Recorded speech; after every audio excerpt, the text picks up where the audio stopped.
Assalamualaikum warahmatullahi wabarakatuh. Selamat datang kembali di channel Om Riz Official.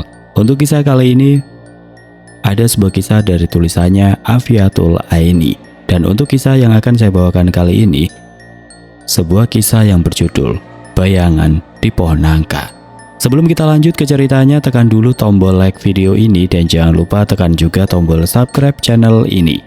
Nyalakan juga lonceng notifikasinya agar tidak ketinggalan cerita-cerita lainnya. Dan seperti apa untuk kisah kali ini? Langsung saja kita masuk ke ceritanya.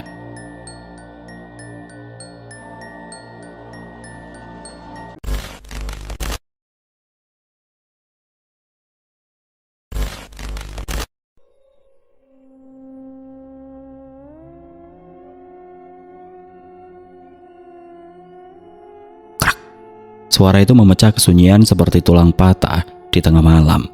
Ratu Harunisa terbangun dengan nafas tersengal, keringat dingin membasahi lehernya. Matanya terbuka lebar, menatap langit-langit kamar yang gelap.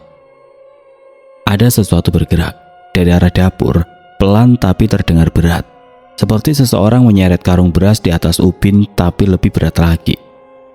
"Ibu," Ratu memanggil pelan. Suaranya serak, akan tetapi tidak ada jawaban. Hanya suara itu terus mendekat dan semakin keras. Jantungnya berdegup kencang. Ia meraih ponsel di nakas, layarnya menyala pukul 02.47. Cahaya biru dari layar membuat bayangan di dinding bergerak seperti hidup. "Ibu," kali ini lebih keras. Masih tidak ada jawaban. Ratu bangkit dari tempat tidur, kakinya menyentuh lantai yang aneh, terasa dingin sekali padahal ini musim kemarau. Udaranya harusnya panas. Ia berjalan keluar kamar. Setiap langkahnya berhati-hati, menahan nafas. Lorong rumah membentang gelap. Lampu ruang tamu yang biasanya dibiarkan menyala, kini berkedip-kedip tidak teratur. Seperti ada sesuatu mengganggu aliran listriknya. "Ada apa, Ratu?" Suara Elis, ibunya, tiba-tiba muncul dari balik pintu kamar. Setiap langkahnya berhati-hati, menahan nafas. Lorong rumah membentang gelap. Lampu ruang tamu yang biasanya dibiarkan menyala, kini berkedip-kedip tidak beratur. Seperti ada sesuatu mengganggu aliran listriknya. "Ada apa, Ratu?" Suara Elis, ibunya, tiba-tiba muncul dari balik pintu kamar. Wajahnya pucat, matanya sembab seperti baru menangis. "Ibu dengar tidak suara dari dapur tadi?" Elis menggeleng. "Tidak ada suara apa-apa. Kenapa? Kamu mimpi buruk?" Ratu menggeleng cepat. "Bukan mimpi, Bu. Ada yang bergerak di sana seperti..." Brak! Pintu dapur terbuka sendiri. Angin menyapu masuk ke ruang tengah, membawa udara dingin yang tidak wajar. Tirai jendela berkibar keras meski semua jendela tertutup rapat. Elis mundur selangkah, tangannya mencengkeram lengan Ratu. "Tutup pintunya sekarang." Akan tetapi Ratu tidak bergerak. Matanya terpaku pada sesuatu di lantai dapur. Jejak langkah kaki memanjang dari arah belakang rumah menuju ke ruang tengah, berhenti tepat di depan kamar Bella, bayinya. "Tidak mungkin," Ratu berbisik. "Semua orang ada di dalam. Siapa yang..." Tangisan Bella meledak tiba-tiba, memegahkan telinga, histeris ketakutan. Ratu berlari ke kamarnya, membuka pintu dengan tergesa. Bella menangis sambil menendang-nendang. Tubuhnya berkeringat dingin, wajahnya merah padam. "Bella sayang, Mama di sini." Ratu menggendong bayinya, tapi tangisannya tidak berhenti, justru bertambah kencang. Mata Bella menatap ke sudut kamar, ke arah lemari pakaian yang pintunya sedikit terbuka. Ratu mengikuti arah pandang anaknya. Tidak ada apa-apa, hanya ruang gelap. Akan tetapi udaranya berbeda, lebih dingin dan sesak, seperti ada yang memenuhi ruang itu selain mereka. "Kenapa, Bella?" Elis masuk. Wajahnya cemas, ia menyentuh dahi cucunya. "Dingin sekali badannya, padahal berkeringat." "Aku tidak tahu, Bu. Dia terus melihat ke arah sana." Dong. Suara berat dari ruang tamu, seperti sesuatu jatuh.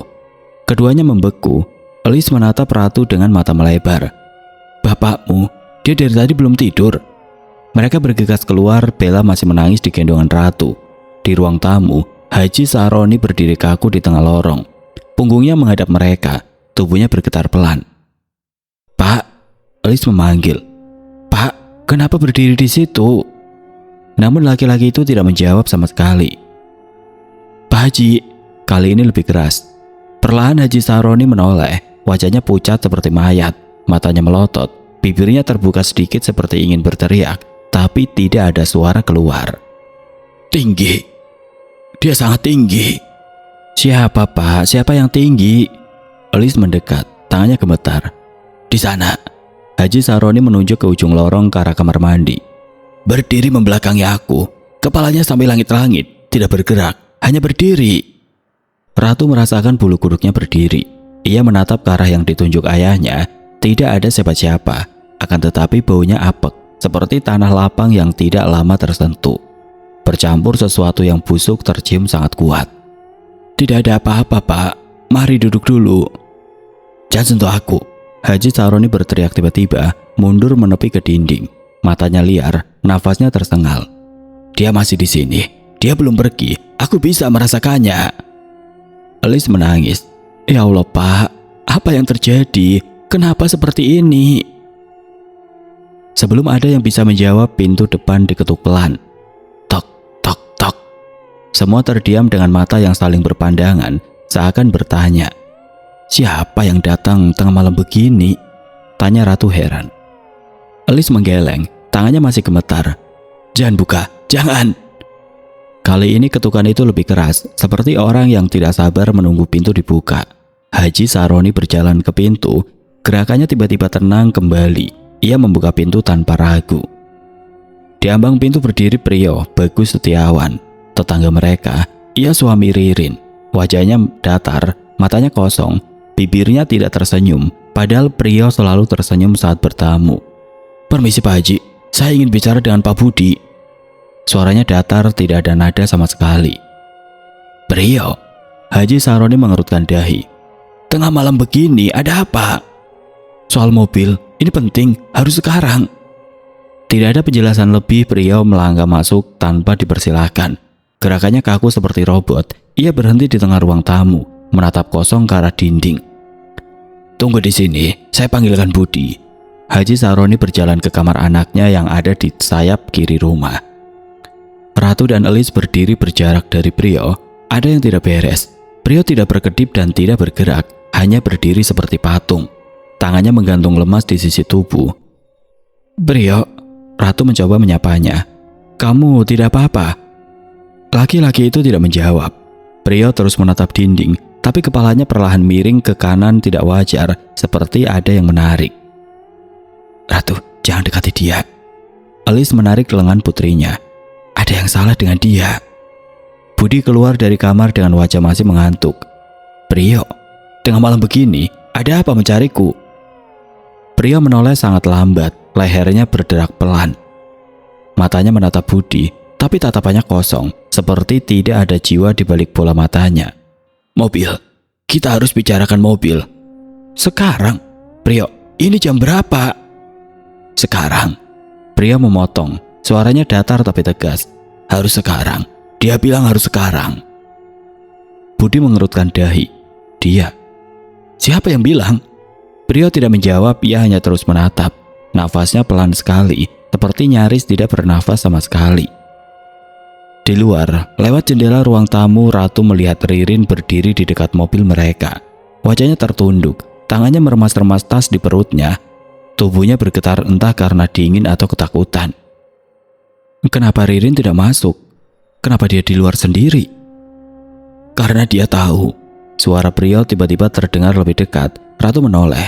Priyo sudah berdiri tepat di sampingnya, padahal tadi dia di seberang ruangan. Ratu mundur, nafasnya tertahan. Tahu apa? Priyo tidak menjawab, matanya yang tadi kosong kini berubah merah. Tidak seperti mata merah karena bergadang. Lebih seperti berdarah, seperti pembuluh darahnya pecah, tapi ia tidak merasakan sakit. Priyo, kamu sakit? Matamu. Ambil. Apa? Ambil, selesaikan. Suaranya berubah lebih berat dan dalam, seperti ada dua suara berbicara bersamaan. Budi menarik Priyo menjauh dari Ratu. Sudah Priyo, kamu pulang dulu, besok kita bicara. Kamu sepertinya tidak enak badan.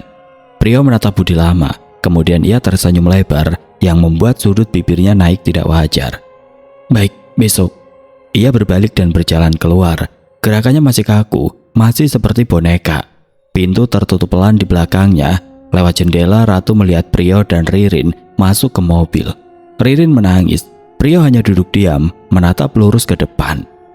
Mobil mereka pergi. Suara mesinnya menjauh, meninggalkan keheningan yang lebih berat dari sebelumnya. Apa-apaan itu?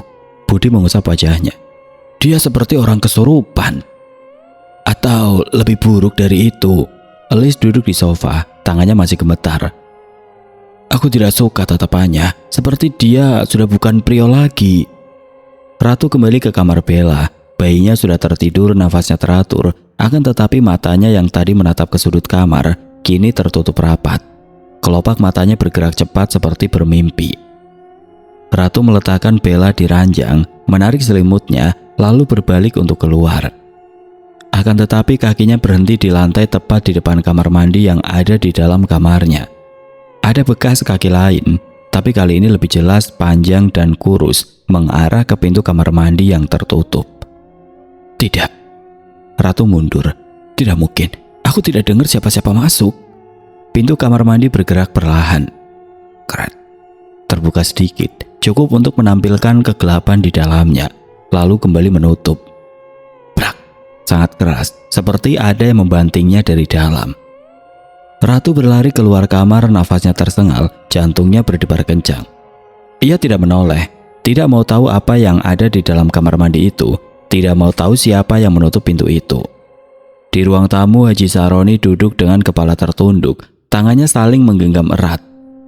Elis dan Budi berbicara pelan, tapi berhenti ketika melihat Ratu datang dengan wajah pucat. Ada apa lagi? Budi bertanya. Ratu menggeleng cepat. Tidak ada, aku tidak bisa tidur di dalam. Aku tidur di sini saja malam ini. Elis menatapnya curiga. Kamu melihat sesuatu? Ratu tidak menjawab, ia hanya duduk memeluk lututnya, menatap pintu kamar Bella dari kejauhan. Di dalam kepalanya suara itu bergema terus. Ambil, selesaikan. Suara siapa itu? Kenapa terdengar begitu dekat seperti berbisik tepat di telinga? Dan yang paling menakutkan, kenapa suara itu terdengar seperti suara Priyo, tapi juga bukan. Malam itu tidak ada yang tidur. Mereka hanya duduk di ruang tamu saling berpandangan, menunggu Fajar datang. Akan tetapi Fajar terasa sangat jauh dan di sudut ruangan, di tempat yang tidak terlihat oleh siapapun, sesuatu berdiri di sana. Elis, bangun. Suara Haji Saroni memecah keheningan pagi yang baru saja menyingsing. Langit masih abu-abu, matahari belum sepenuhnya terbit. Elis tersentak dari tidurnya yang hanya sebentar, lebih tepatnya dari duduk terjaga sepanjang malam di sofa ruang tamu. Ada apa, Pak? Elis bangkit dengan tubuh pegal, matanya masih sembab. Lihat ini. Haji Saroni menunjuk ke arah jendela ruang tamu. Lihat halaman kita. Elis mendekat mengikuti arah telunjuk suaminya. Matanya menyipit, mencoba fokus pada pemandangan di luar. Lalu matanya melebar. Rumput halaman depan yang kemarin masih hijau rata, kini tertutup lapisan embun yang tebal. Akan tetapi yang membuat Elis merinding bukan itu.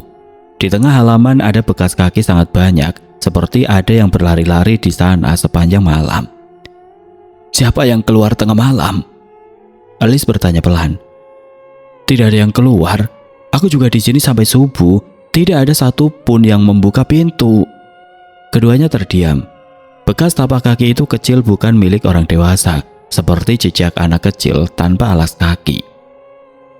Suara langkah kaki berlari dari arah belakang rumah. Elis menoleh dan bertanya, itu siapa? Bella masih tidur kan? Haji Saroni bertanya dengan nada tegang. Bella masih bayi, Pak, mana bisa berlari? Elis sudah berjalan ke arah koridor, mengikuti sumber suara. Langkahnya cepat, nafasnya mulai tidak teratur. Seperti anak kecil berlari dengan gembira, tapi tidak ada suara tawa, hanya langkah kaki yang ringan tapi cepat. Elis sampai di dapur, matanya menyapu seluruh ruangan. Pintu belakang masih tertutup rapat, kuncinya masih terpasang dari dalam. Suara itu sekarang di luar, di halaman belakang. Elis membuka pintu dengan tergesa, kakinya melangkah keluar. Udara pagi terasa lebih dingin dari biasanya, membuat kulitnya merinding. Matanya mencari-cari sumber suara. Siapa di sana? Panggilnya, Suaranya bergema sedikit di halaman yang sepi, namun tidak ada jawaban.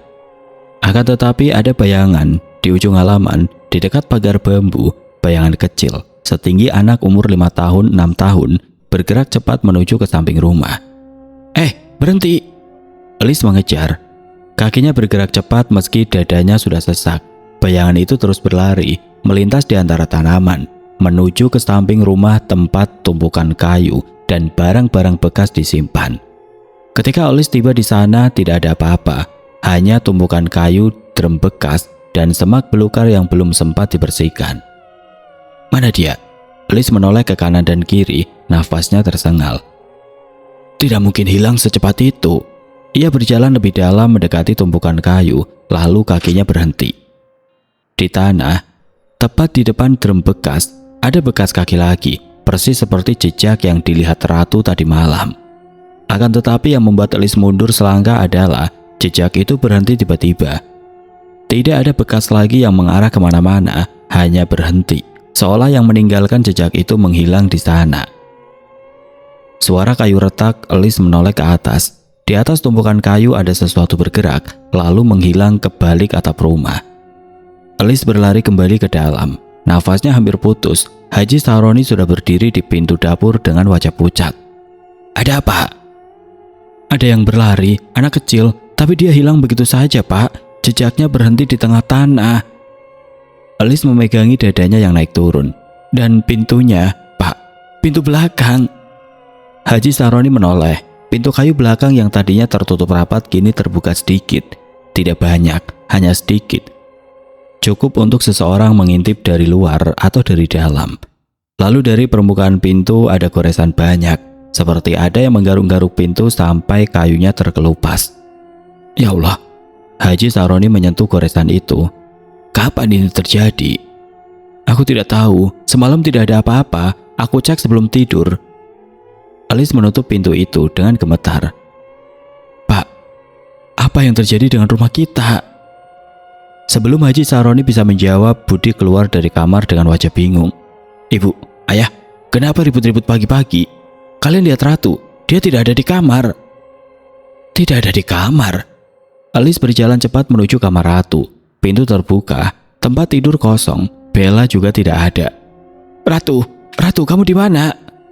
Di sini, Bu. Suara Ratu terdengar dari kamar mandi dalam kamarnya. Serak seperti habis menangis. Alice membuka pintu kamar mandi. Ratu duduk di lantai memeluk Bella yang masih tertidur di gendongannya. Wajahnya pucat, matanya merah, bibirnya bergetar. Kenapa kamu di sini? Dari kapan? Dari tadi malam. Ratu menjawab pelan. Aku tidak berani keluar. Kenapa? Ratu menatap ibunya, air mata mulai mengalir. Ada yang memanggil namaku, Bu. Dari dalam sini, dari kamar mandi ini, terus-terusan, seperti suara anak kecil, laki-laki. Dia bilang, Ratu, ayah pulang. Alice merasa darahnya menjadi dingin. Ayah pulang? Ayahmu kan masih hidup. Bapakmu ada di luar. Bukan suara ayah, suara itu aku gak kenal. Tapi dia terus bilang begitu, terus-terusan sampai aku takut keluar. Dan Bella, Bu. Bella terus menatap ke atas ke langit-langit, seperti ada sesuatu di sana. Dia menangis sampai suaranya serak. Aku tidak tahu harus bagaimana. Alice memeluk putrinya, mengusap punggungnya, akan tetapi matanya menatap ke langit-langit kamar mandi. Tidak ada apa-apa, namun udaranya terasa berat, seperti ada yang menekan dari atas. Keluar dari sini sekarang. Alice menarik Ratu berdiri. Kita tidak akan pakai kamar mandi ini lagi. Kunci saja. Mereka keluar, menutup pintu kamar mandi rapat-rapat. Akan tetapi ketika Alice menutup pintu kamar Ratu dari luar, ia mendengarnya. Dari dalam kamar mandi seperti ada yang mengetuk dari dalam, minta dibukakan pintu. Jangan oleh Ratu, jalan terus. Alice mendorong putrinya ke ruang tamu. Di ruang tamu Haji Saroni sedang menerima telepon, wajahnya tegang, gerak-geriknya gelisah. Siapa, Pak? Alice bertanya. Prio. Haji Saroni menutup teleponnya. Dia mau datang lagi sekarang. Dia bilang harus bicara dengan Budi soal mobil. Katanya urgent. Pagi-pagi buta begini. Kemarin tengah malam, sekarang pagi buta. Dia kenapa? Budi mengerutkan dahi. Mobilnya rusak. Apa gimana ya? Bukan rusak. Dia bilang ada yang harus diselesaikan soal uang. Uang? Uang apa? Sebelum ada yang menjawab, pintu depan diketuk. Persis seperti ketukan di kamar mandi tadi. Haji Sahroni membuka pintu. Pria berdiri di sana. Wajahnya lebih pucat dari semalam. Matanya cekung. Bibirnya kering pecah-pecah. Pakaiannya kusut seperti tidak ganti dari kemarin. Prio, kamu tidak apa-apa? Haji Sahroni bertanya hati-hati. Tidak apa-apa Pak Haji, saya cuma perlu bicara dengan Pak Budi.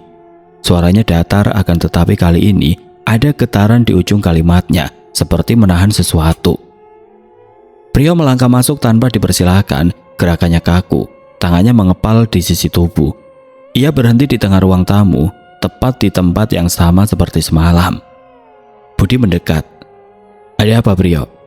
Kamu seperti tidak sehat. Mau saya antar ke 750. Budi terdiam. Apa? 750. 750. Pria mengulang dengan suara datar, matanya menatap lurus tidak berkedip. Itu yang harus kamu bayar. 750. Selesaikan. Sekarang. Prio, apa maksudmu? Uang sewa mobil kan sudah... Belum. Pria berteriak tiba-tiba. Suaranya meledak keras, membuat semua orang tersentak. Belum selesai. Dia bilang belum selesai. 750. Bayar. Ririn muncul di ambang pintu, wajahnya basah oleh air mata. Prio, sudah ayo pulang, aku mohon. Akan tetapi Prio tidak mendengar. Ia melangkah lebih dekat ke Budi. Nafasnya mulai berat, tangannya bergetar. Bayar sekarang. Kalau tidak, dia akan ambil. Dia bilang akan ambil. Ambil apa? Prio, kamu bicara apa? Ambil semuanya. Pria mencengkeram kerah baju Budi. Matanya yang merah itu kini berair, seperti ada darah yang mau keluar. Dia bilang akan ambil semuanya kalau tidak selesai. Aku dengar terus, di kepala. 750. 750. Terus-terusan. Aku tidak bisa tidur, tidak bisa diam. Haji Sahroni dan Budi menarik Prio menjauh. Prio melawan, tapi tenaganya tiba-tiba lemas. Tubuhnya limbung seperti boneka yang talinya putus. Prio, duduk dulu, tenang. Budi memaksanya duduk di sofa. Aku akan bayar, oke. Aku akan bayar, tapi kamu harus tenang dulu. Prio terduduk, kepalanya tertunduk, nafasnya tersengal, tangannya gemetar hebat, bibirnya bergerak-gerak seperti mengucapkan sesuatu, tapi tidak ada suara yang keluar. Ririn masuk dengan langkah ragu, matanya menatap Prio dengan tatapan takut. Maafkan dia Pak Haji, dia dari kemarin seperti ini, tidak tidur, terus bicara sendiri. Aku sudah coba ajak ke dokter tapi dia tidak mau. Dia perlu bantuan Rin, ini bukan cuma stres biasa. Alis menatap Prio dengan was-was. Ratu yang duduk di sudut ruangan sambil menggendong Bella tiba-tiba merasakan dingin menjalar di tengkuknya. Ia menoleh ke jendela. Di luar, di bawah pohon nangka yang rindang ada sesuatu. Bentuknya seperti orang, tapi terlalu tinggi dan sangat kurus. Mencangkung, seperti sedang mengintip.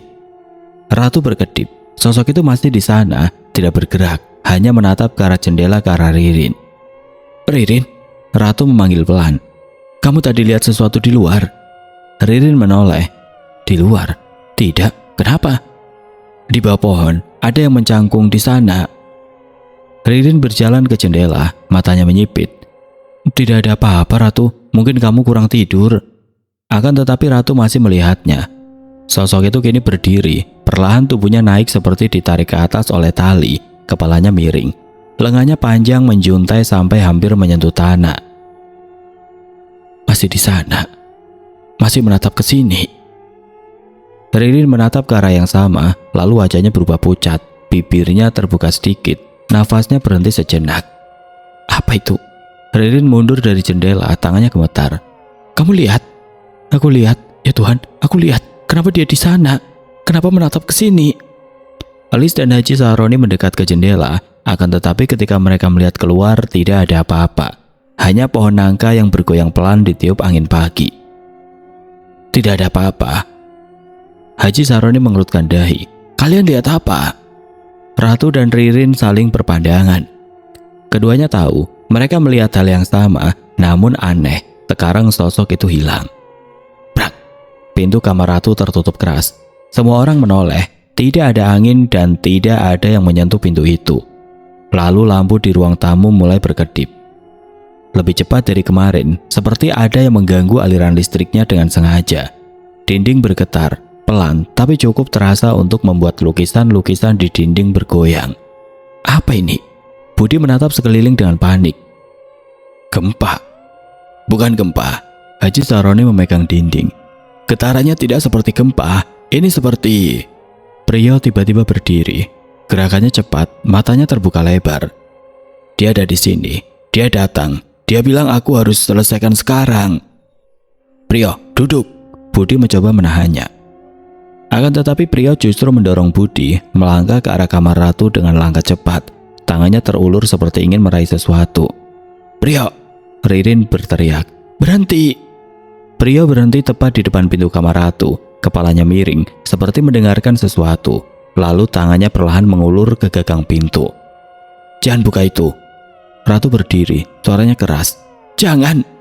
Akan tetapi Prio sudah memutar gagang pintu dan langsung terbuka pelan.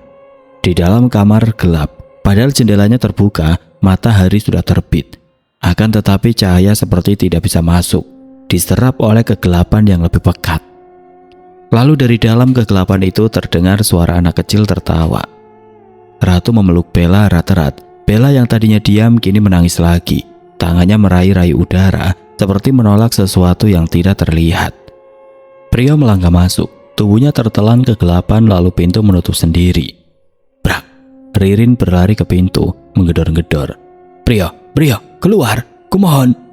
Tidak ada jawaban. Hanya tawa itu terus berlanjut lebih keras. Lalu berhenti dan mendadak hening. Pintu terbuka pelan, Prio keluar, wajahnya datar, matanya kosong lagi. Sudah selesai, katanya pelan. Dia bilang, sudah cukup untuk hari ini. Ia berjalan melewati semua orang, keluar dari rumah, masuk ke mobil bersama Ririn yang menangis dalam diam. Mobil itu pergi dan rumah itu kembali hening. Akan tetapi kali ini keheningan lebih parah. Tok, tok, tok. Mas, kamu dengar itu? Suara Ratu bergetar. Aku dengar, jawab Budi pelan, berdiri dari kursi rotan di ruang tengah. Tapi dari mana asalnya? Budi menajamkan telinganya, lalu kembali terdengar. Kali ini lebih jelas, seperti bunyi benda keras mengetuk lantai dari dalam kamar mandi belakang. Suara itu pecah berulang kali. Seolah ada seseorang yang sengaja mencari perhatian. Ratu memeluk Bella yang sedang rewel, tubuhnya kaku. Jangan-jangan hewan, Mas. Kucing atau apa? Tidak ada kucing yang bisa mengetuk begitu, sahut Budi. Haji Saroni yang duduk di sofa mengangkat wajah. Ambilkan lampu senter di laci dapur. Kita lihat pelan-pelan. Jangan panik dulu.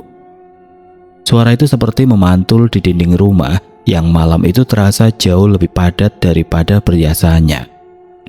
Budi mengambil senter dari dapur. Ketika ia kembali, Elis berdiri gugup di dekat suaminya sambil memegang lengan Haji Saroni. Kita tidak perlu keluar, sudah malam, biar besok saja dicek. Justru karena malam, kita tidak boleh membiarkan apapun mondar-mandir di dalam rumah tanpa tahu apa itu, jawab Haji Saroni. Ratu menatap suaminya. Mas, jangan lama-lama. Budi mengangguk. Tunggu di sini, jangan kemana-mana. Ia menyalakan senter, cahaya kuningnya memotong gelap, mengarah pada ujung lorong menuju kamar mandi belakang. Lorong itu terasa lebih panjang dari biasanya, seperti menyempit setiap langkah yang ia ambil. Tok, tok. Kali ini lebih pelan, seakan suara itu tahu ia sedang mendekat. Budi menghela nafas menahan gemetar. Halo, ada orang di sana? Tidak ada jawaban, hanya gemersik halus yang turun dari langit-langit. Budi mengambil ancang-ancang dan mendorong pintu kamar mandi terbuka sedikit. Lampu dalam kamar mandi menyala redup, tidak ada siapapun. Lantai kering, dinding bersih, tidak ada binatang. Namun Budi merasakan sesuatu seperti ruang itu dipenuhi ketekanan. Ia menelan ludah dan kembali ke ruang tengah, kosong. Tadi kamu dengar kan? Suaranya dari dalam, kata Ratu. Aku dengar. Budi memandang ayahnya. Tapi tidak ada yang aneh di dalam. Haji Saroni menyandarkan punggungnya ke sofa. Tutup saja pintunya. Kita kumpul di ruang tengah. Jangan pisah-pisah. Malam merayap semakin pekat. Angin menggesek atap seperti jerami yang mencari-cari celah. Bella menangis tanpa sebab. Ratu mengayun-ayun anaknya. Tetapi tangis itu malah semakin menjadi. Kenapa sih nak? Kamu lapar? Sakit? Tanya Ratu dengan suara hampir berbisik sambil menimang Bella. Bella membuat gerakan aneh seolah berusaha menolak udara di depannya. Matanya fokus pada satu titik kosong di atas kepala ibunya. Mas, lihat Bella, kata Ratu panik. Dia kayak melihat sesuatu. Budi mendekat. Anak kecil memang kadang melihat yang tidak kita lihat. Mungkin cahaya atau bayangan. Ratu menggeleng keras. Tapi lampunya tidak redup, tidak ada bayangan bergerak. Dia lihat tepat ke satu titik. Seketika Bella berhenti menangis. Ia terdiam, kemudian tanpa sebab ia tertawa pelan. Tuh, kamu dengar? Dia ketawa begitu kenapa? Elis menelan air liur. Sudah, bawa masuk kamar, tidurkan dia. Budi mengangguk. Ayah ibu, tunggu di sini, kami masuk dulu. Kamar tidur terasa lembab. Ratu meletakkan Bella di kasur bayi kecil di pojok kamar. Lampu menyala penuh, namun seluruh sudut ruangan terasa redup, seperti cahaya tidak mampu mengusir kegelapan sepenuhnya. Mas, kamu merasa kamar ini beda? Tanya Ratu. Beda bagaimana? Rasanya seperti ada orang lain di sini. Budi merapat ke istrinya. Kamu lelah, dari sore kamu panik terus. Suara gesekan muncul dari bagian bawah kasur bayi. Budi dan Ratu otomatis menoleh. Bella kembali menangis keras seolah ketakutan mendadak. Mas, ada apa itu? Ratu mundur setengah langkah. Budi menyalakan senter dan mengarahkannya ke bawah kasur. Tidak ada apapun, lantai bersih rapi. Tidak ada apa-apa, kata Budi, walau suaranya sedikit tidak yakin. Ratu memeluk lengannya sendiri. Kalau begitu, kenapa suara itu muncul? Kali ini dari belakang lemari. Budi menghela nafas panjang, mencoba menahan gugup. Pasti hewan kecil, tikus mungkin. Ratu memelototkan mata. Tikus tidak membuat suara seperti itu. Budi tidak membantah. Ia sendiri tahu suara itu bukan suara hewan kecil. Mereka memutuskan keluar dari kamar. Bella diangkat kembali oleh Ratu. Aku tidak mau tinggal di kamar ini, ucapnya lirih. Di ruang tengah, Haji Saroni dan Elis sedang memandangi jendela. Mereka terlihat tegang. Kalian kenapa? Tanya Budi. Kita dengar ada yang jalan di halaman, pelan tapi jelas, jawab Haji Saroni. Siapa orangnya? Tidak tahu, tidak kelihatan. Hening kembali menggulung rumah. Lalu terdengar suara langkah lagi di luar rumah. Tak, tak, tak. Ada orang keliling rumah, kata Elis sambil memegang tangan suaminya. Budi mendekati jendela. Saya buka sedikit gorden ya. Jangan, kata Haji Saroni cepat. Kalau dia tahu kita melihat, bisa bahaya. Langkah itu bergerak mengitari dinding, berhenti di depan pintu belakang, lalu berhenti lagi di sisi dapur, kemudian menghilang tanpa suara. Ratu memeluk Bella lebih erat, sehingga anak itu kembali menangis. Malam ini tidak seperti biasa. Aku merasa ada yang mengawasi kita. Haji Saroni mengangguk. Rumah ini sudah tidak nyaman sejak sore tadi. Saat itu suara ponsel berdering. Semua kaget karena suasananya yang sangat tegang. Budi mengangkat ponselnya. Nomor tidak dikenal. Angkat saja, ucap Ratu. Budi menekan tombol terima. Halo? Tidak ada suara, hanya tarikan nafas panjang. Lalu telepon terputus. Waktu berjalan perlahan, Ratu mulai tertidur sambil menggendong Bella. Elis juga tampak kelelahan, tapi tetap memaksakan diri duduk tanpa tidur. Haji Saroni sesekali bangkit untuk memastikan pintu terkunci. Budi belum bisa memejamkan mata. Suara angin yang biasanya menenangkan kini terdengar seperti sesuatu yang bergesekan di luar. Mas, Ratu tiba-tiba terbangun. Bella panas. Budi mendekat menyentuh kening Bella. Iya panas. Elis ikut memeriksa. Bawa ke kamar. Aku ambil minyak telon. Mereka masuk ke kamar. Budi menyalakan lampu. Bella menangis lagi. Kali ini lebih kencang. Tubuhnya gelisah seperti tidak mau digendong. Mas, lihat. Budi menelusuri arah pandangan Bella. Anak itu menatap sudut kamar. Tepat di dekat lemari. Tidak ada apapun di sana. Tetapi tatapan Bella sangat fokus dan ketakutan. Kenapa dia memandang itu terus? Tanya Ratu. Budi menela nafas. Aku tidak tahu. Tiba-tiba suara jatuh terdengar dari ruang tamu. Budi dan Ratu saling menoleh. Ayah dan ibu, Budi berlari ke ruang tamu. Di sana Haji Sahroni berdiri dengan wajah pucat, kursi kecil di sisi sofa jatuh sendiri. "Ayah yang jatuhkan?" tanya Budi. "Tidak, kursi itu jatuh sendiri seperti ada yang menendang." Elis memegang dadanya. "Sampai kapan kita begini? Kita harus keluar dari rumah ini." "Kita tidak mungkin keluar malam-malam begini. Kalau benar ada orang mondar-mandir di halaman, itu lebih berbahaya." Mereka semua terdiam, hening menelan seluruh ruangan. Tiba-tiba terdengar suara lirih dari kamar mandi belakang. Suara seperti seseorang menyebut nama seseorang, sangat pelan tapi cukup jelas. Elis menajamkan telinga. "Dengar itu?" Budi mengangguk. "Siapa yang panggil?" Ratu berdiri pelan sambil menggendong Bella. "Jangan-jangan suara itu..." Tok, tok. Dua ketukan datang dari arah kamar mandi. Budi menelan ludah. "Aku cek lagi." Tidak ada yang membiarkan ia pergi sendirian. Semua berdiri.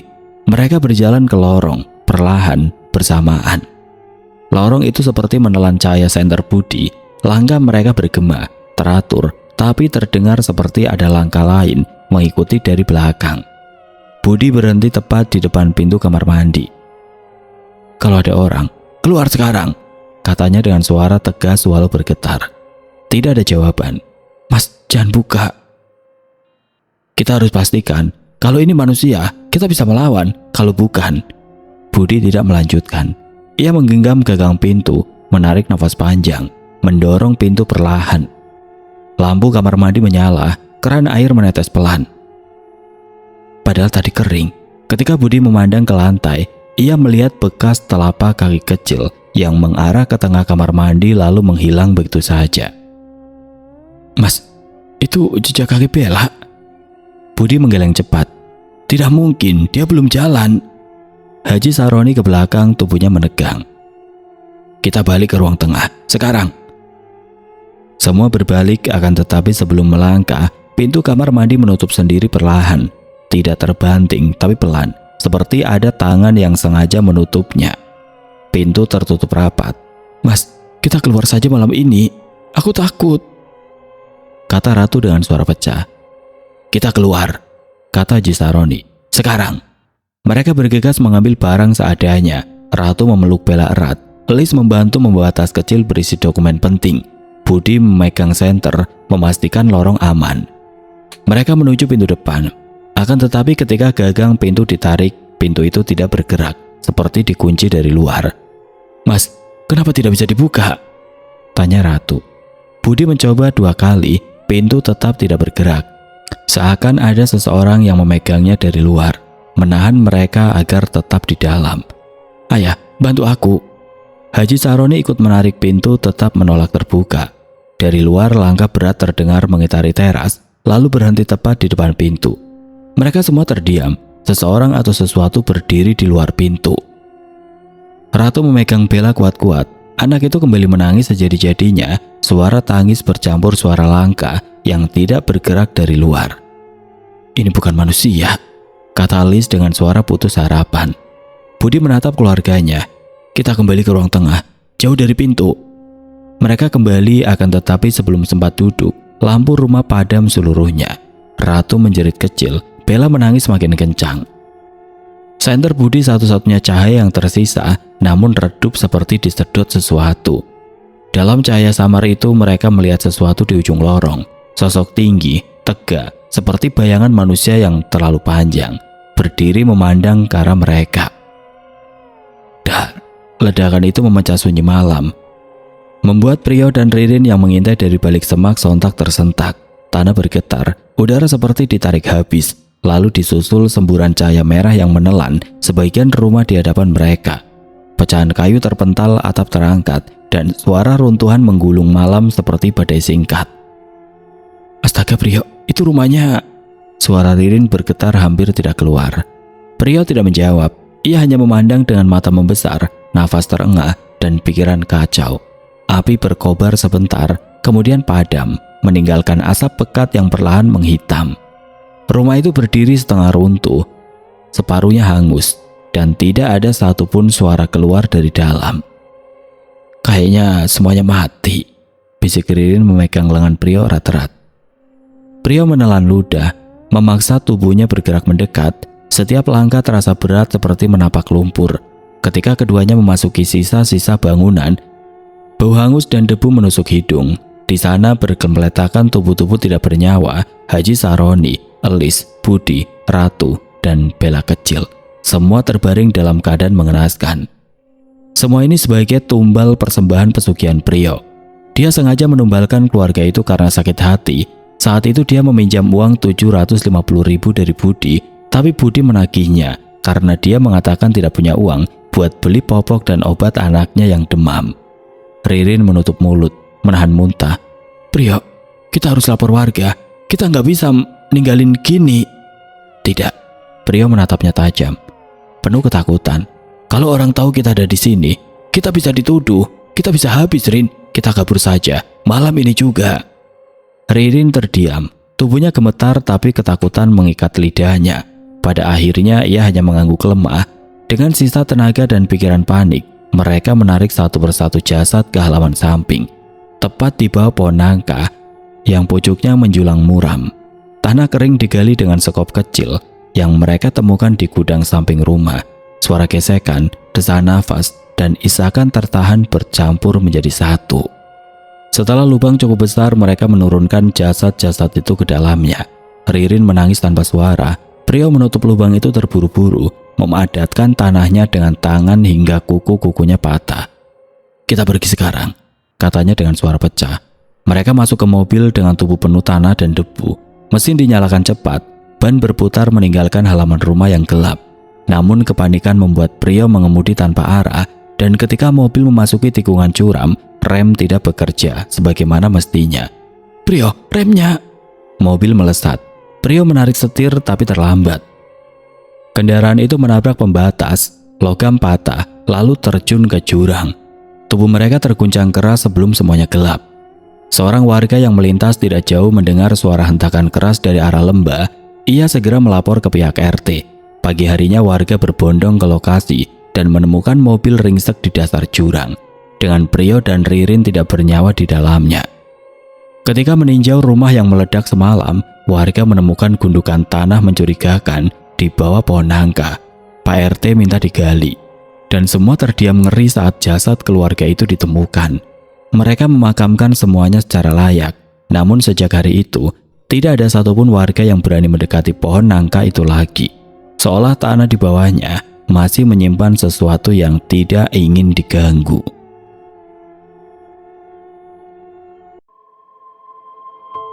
Oke teman-teman, sekian untuk kisah kali ini. Bagaimana menurut kalian tentang kisah ini? Tulis komentar kalian di kolom komentar. Dan buat teman-teman yang baru bergabung, jangan lupa untuk like, komen, share, serta subscribe channel ini. Dan jangan lupa nyalakan juga lonceng notifikasinya